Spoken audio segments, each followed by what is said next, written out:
I'm Erin Conrad. Here's a look at some of the top stories from 2 Works for You.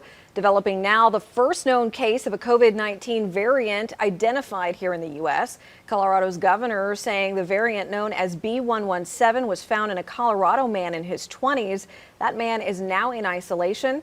The variant has recently been found in other countries around the world. Early research finds it's more severe and contagious than other strains of COVID. Researchers are still trying to figure out if that's actually the case. More on what the discovery here in the U.S. means on our website. And today, state health officials reporting nearly 1,200 new COVID-19 cases in the state.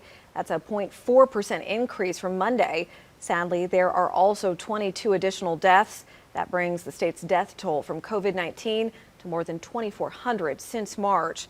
3 of today's reported deaths were from Tulsa County. And as we take a look at the Tulsa Health Department zip code map, you can see most of the county now shaded in red, meaning severe to extreme severe risk of COVID transmission. Right now in Tulsa County, there are more than 5,000 active cases of COVID-19.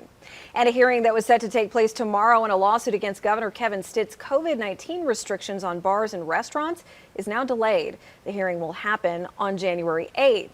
A temporary restraining order was issued back on December 17th. Earlier this month, a judge granted temporary relief for a group of businesses that sued over the governor's orders, which requires bars and restaurants to close at 11 p.m. except for curbside or drive-through. The temporary restraining order issued on the 17th will remain in effect until the 8th. All right, let's take a look at your 10-day forecast. Rain and snow chances through the next 3 days. Sun reemerges over the weekend. Definitely a colder week, and 30s for the new year, and then looking a little bit better for next week. That's a look at some of the stories making headlines.